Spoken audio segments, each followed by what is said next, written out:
Le vaccin ARM contre la Covid-19 produit en Afrique du Sud pourrait prendre 3 ans avant d'obtenir une approbation. C'est ce qu'a déclaré l'OMS dans un communiqué publié le 4 février 2022. Ce délai a été fixé compte tenu du fait que les entreprises leaders du vaccin ARM ne souhaitent pas partager pour le moment leur technologie et leurs données. Moderna et Pfizer, leaders du vaccin ARM contre la Covid-19, n'ont pas donné les raisons qui expliquent leur refus.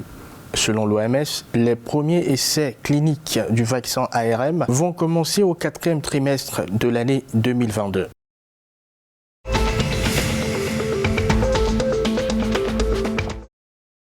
Le Fonds d'appui de développement agraire FADA a déboursé plus de 3 millions de dollars pour financer des projets agricoles en Angola. Selon les médias locaux, 164 projets agricoles au total ont été financés à travers le pays. Les exploitants agricoles familiaux, les petits agriculteurs, regroupés ou non, pourront donc bénéficier de crédits à hauteur de 19 146 dollars chacun. Le financement de la FADA provient du programme de soutien à la production qui a été approuvé par le décret présidentiel du 20 juillet visant à lutter contre la pauvreté.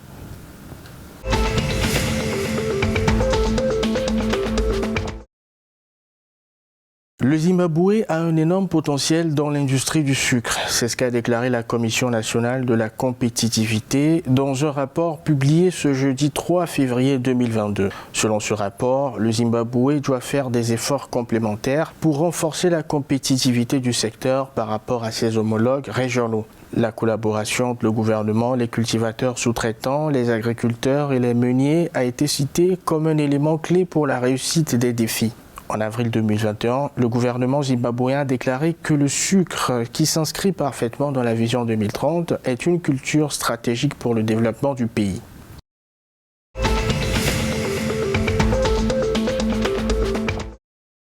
La coalition des journalistes d'Afrique australe a salué les amendements apportés par le gouvernement botswanais sur le nouveau projet de loi les concernant. Il s'agit d'une loi sur les procédures pénales et les preuves fournies par les journalistes.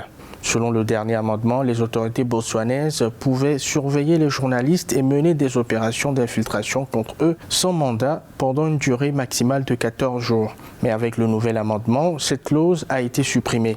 Nous saluons ces amendements et souhaitons encourager nos collègues du Botswana à se concentrer maintenant sur la mise en œuvre de ce projet de loi une fois qu'il aura été adopté, a déclaré la coalition des journalistes d'Afrique australe.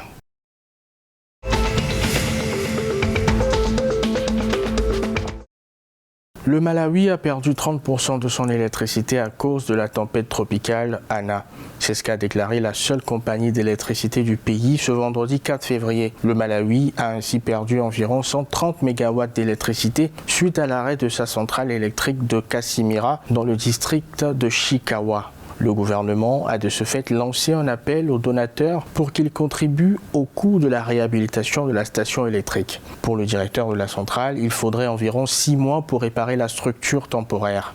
Dans l'ensemble, cette centrale a une capacité de production installée totale de plus de 440 MW, dont environ 390 provenant de centrales hydroélectriques.